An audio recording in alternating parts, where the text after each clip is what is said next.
This is lecture 13 for Philosophy 220, our study of ethics, and the issue that we'll be looking at in this lecture is environmental ethics. After this lecture, you will just have one more remaining.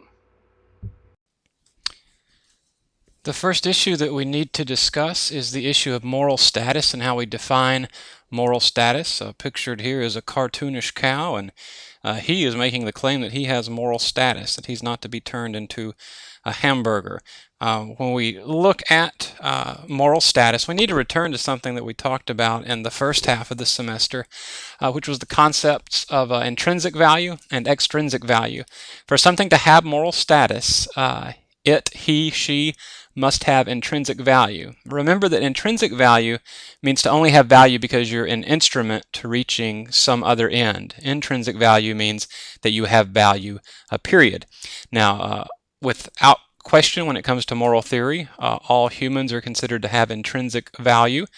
And that doesn't mean necessarily that everything that has intrinsic value has moral status. For example, a very fine piece of art that has moved thousands, perhaps millions of people through centuries has intrinsic value because it has done that.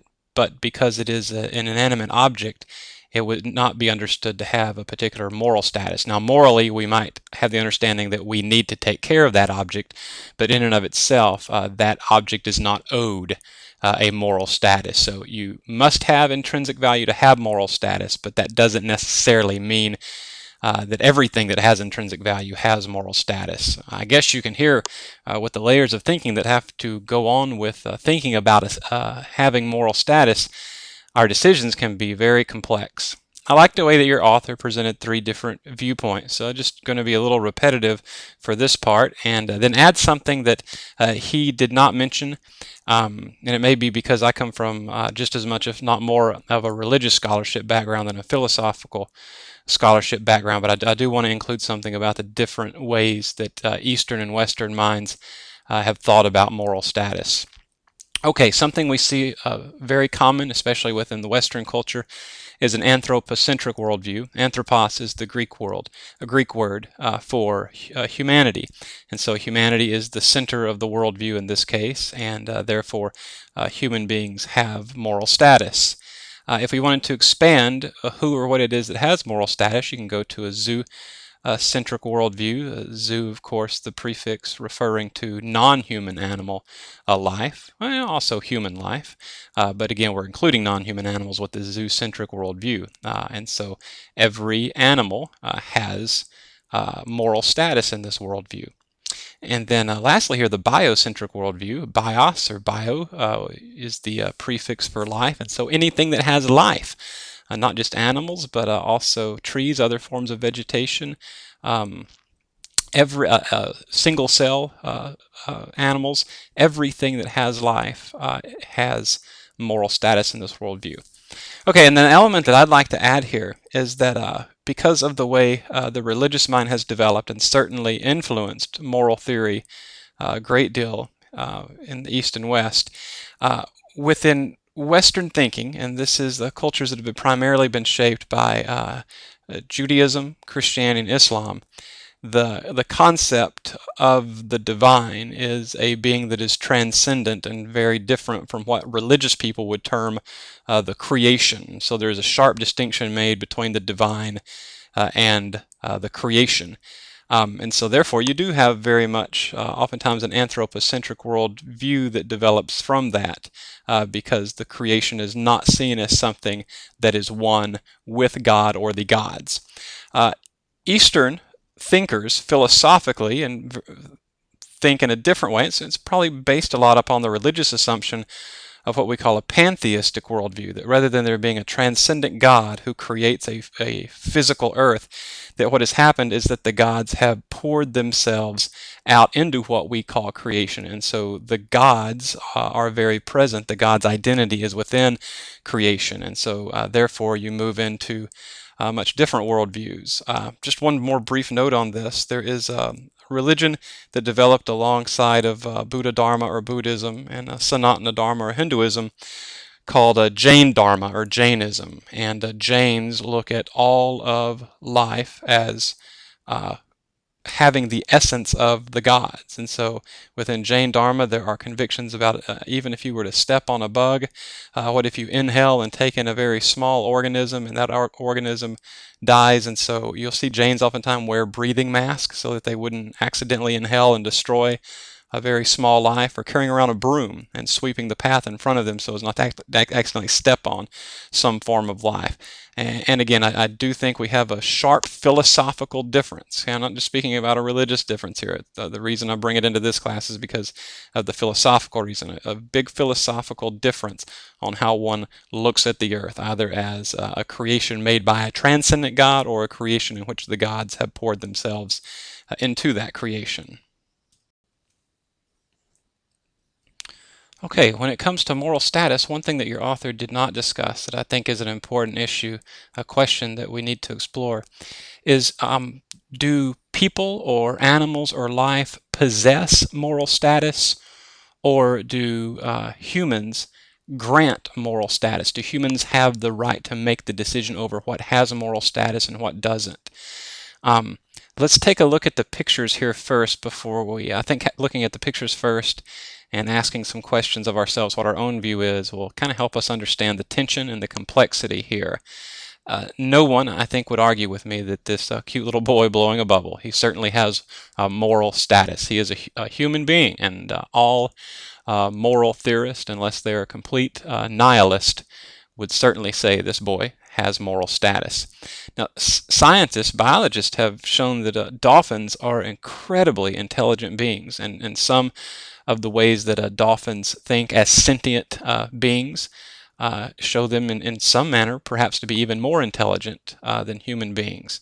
And so many would say that an animal with that sort of intelligence certainly has moral status. And here you see that next with the chimpanzees, that this mother caring for a child, that there is a sense of family. So again, very much sentient beings thinking about pain, and certainly having a bond with one another there. And so there would be many others that would say, yes, there's moral status there. The puppy dog here is pretty cute. It would be hard for anyone to do harm to this little guy. So, many would say, okay, he has moral status. By the way, going back to something that was very big in the media a few years ago, this was, even though it maybe wasn't talked about in these terms, this was the primary issue that was going on morally or ethically in the Michael Vick story. One community placing very high moral status on the dogs, and another community perhaps not placing as much moral status, if any, there.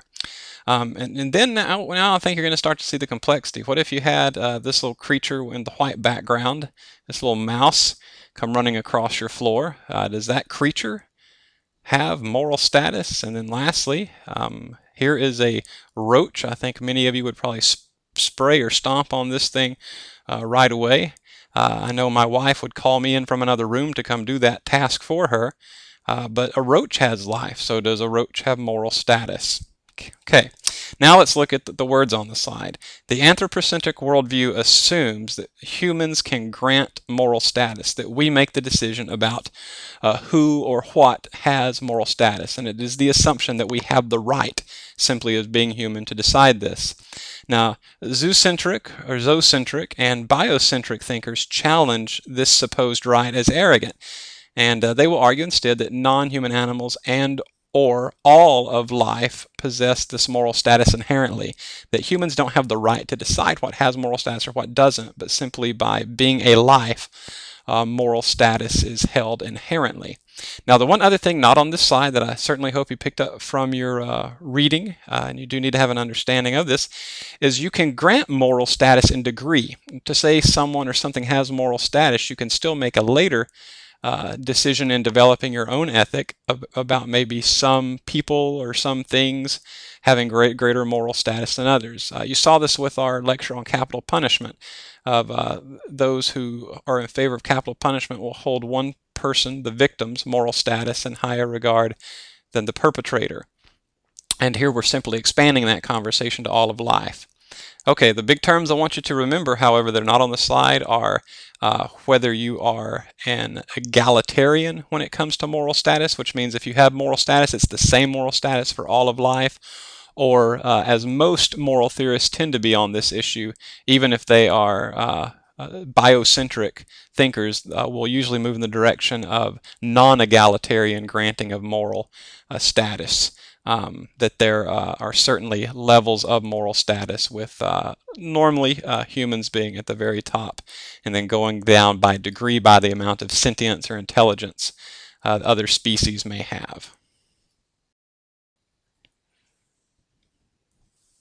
Another issue that I would like to discuss in this lecture is the viewpoint of ecological holist.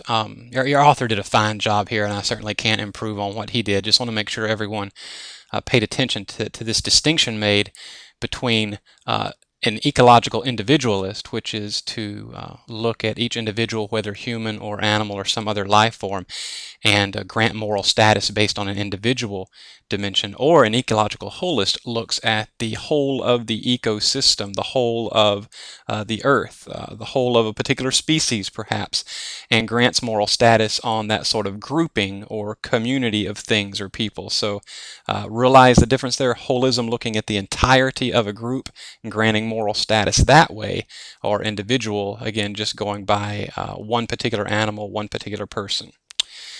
So ecological holists emphasize that there is a necessary ethical movement away from the anthropocentric assumption of a human right to own or dominate the world. If you look at the two words at the top of the slide, is the view we have of the world, of the earth, one in which humans are holding dominion, are the lords of, the overlords of this earth, or is it that humans are intended to be the stewards of the earth? And ecological holism will usually move toward the first word here, stewardship.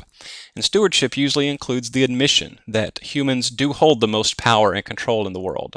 A few would question that. But this power is used immorally if the earth is viewed only as a source of fuel for human projects. Stewardship moves away from that view of dominion and insists that humans have a moral obligation to use their power to preserve and even restore the earth if possible. The reason for this being so that all of life can be sustained. Again, I hope you hear the element of ecological holism there, not just looking to sustain the life of an individual human person or even the entire species of humanity, which would be somewhat of a holistic argument, but moving to an even more holistic argument of seeing Earth as the stage, the environment where all of life is sustained. Okay, and now as we seek to apply moral theory to one particular issue in environmental ethics, I'll take the one that is definitely the most divisive and the one that we see the most about in the media, and that is the issue of climate change, sometimes referred to as global warming. One distinction to make here, and I did make this distinction on an earlier lecture, just want to make sure everyone understands, arguments against climate change are not viable arguments if they are remarking simply on the weather as evidence. This is one point of confusion. Climate and weather are two very different things. Climate is measuring the temperature of ocean water or temperature of land, temperature of the earth. And of course, weather is what is dramatically changing within the climate. So arguments made strictly on the basis of weather, for instance, having a very cold winter, it's simply not a viable argument against climate change. So I just want to make sure we understand the difference between climate and weather before we jump into this. Climate change or global warming is certainly one of the most divisive moral issues on our political and cultural stage. And although the vast majority of the world's scientists are convinced not only that climate change is happening, but that it is being caused by human activity. Those who are dismissive of climate change evidence believe that this science is a political ploy to decrease the power of corporations and increase political special interests. So sort of on a very large scale, a particular conspiracy taking place. Okay, now let's get into what some of the different beliefs are here. While a Kantian who believes global warming is happening will be committed to trying to reverse the effects based on a law or rule. Remember, with Kantian, we're being non-consequentialist. So they're trying to identify a law or a rule, typically one of stewardship, as we looked at on the previous slide. And so that would be a Kantian approach or a non-consequentialist approach. And a utilitarian will hold the same commitment for different reasons. And of course, we're looking at consequences in this case. And so there would be an examination of the negative consequences and the need to seek an outcome for the greater good of, listen to the differences here, for the greatest good of humanity, if you are an anthropocentric utilitarian, all of animal life, if you're a zoo or zoocentric utilitarian, or all of life, if you're a biocentric utilitarian.